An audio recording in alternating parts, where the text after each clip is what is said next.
GS Valkyries aims to copy Indiana Fever's Caitlin Clark blueprint as national analyst drops bold free agency prediction.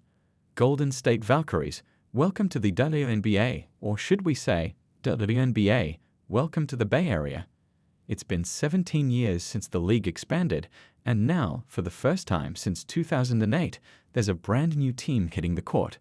But the Valkyries aren't just here to fill a spot. They've set their sights on something bigger.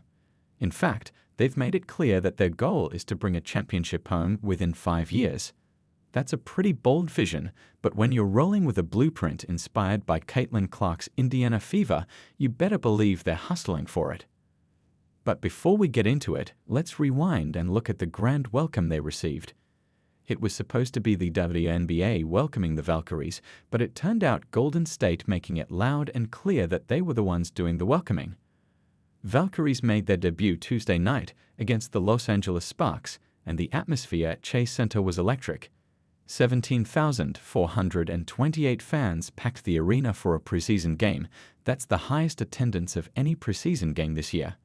Fans were hyped, and you could feel the excitement even through your screen.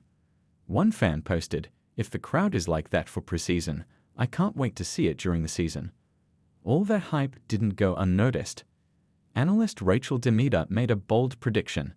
"I could see the Golden State Valkyries being a free agency destination for a lot of these players, because who doesn't want to play in front of a sold-out arena in front of a crowd and fan base who is going to ride this hard for this team?" Because the crowd wasn't just there for the ride. When fan favorite Kate Martin scored her first points in a Valkyries jersey, the place went wild. And that wasn't the end of it. In the fourth quarter, rookie Caitlin Chen made her debut, and the arena absolutely erupted. The former Yukon Husky finished a fast break layup off an assist from Julie Van Loo, sending the crowd into a frenzy. Sure, the Valkyries lost to the Sparks 83-82, but that comeback earned them a standing ovation. For a team barely a few months old, that kind of connection with the fans is huge. Demita even compared them to what the Indiana Fever did. "I could definitely see the Golden State Valkyries doing something like the Indiana Fever did. How they transformed their organization, and they made sure that they got in these bigger names to surround Caitlin Clark," she said. You know what happened with the Fever? In Clark's rookie year, Fever led the league in both home and away attendance, with a 265% increase in home game attendance compared to the previous year. Additionally, the Fever saw substantial growth in social media engagement.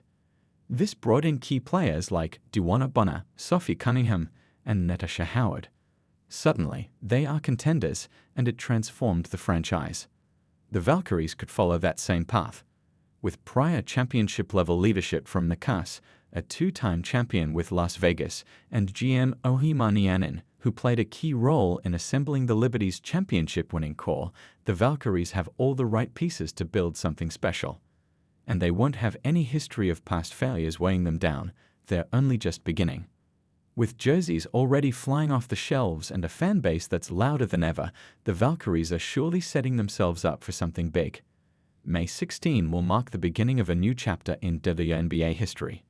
The Valkyries will be the first expansion team in years, but don't think for a second they're going to be the only ones. Toronto and Portland are joining the league next season, and there are more teams to come after that. Golden State is leading the way, and while they could very well set the standard for future teams, there's also the chance they could become a cautionary tale.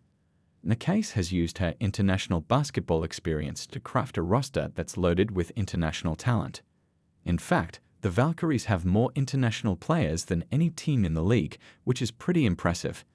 However, a few of these international players will miss part of the 2025 season because they'll be playing in Eurobasket in late June. So, Golden State might be a bit short-handed or forced to make some tough roster decisions. Either way, head coach Nakase is leaning into a defensive mindset, focusing on that to help mitigate the time it'll take for the team to gel offensively. Now, we're not expecting a perfect season. The Valkyries will likely face some growing pains. Historically, only one of 10 expansion teams has posted a winning record in their first season, and the Valkyries are probably no exception.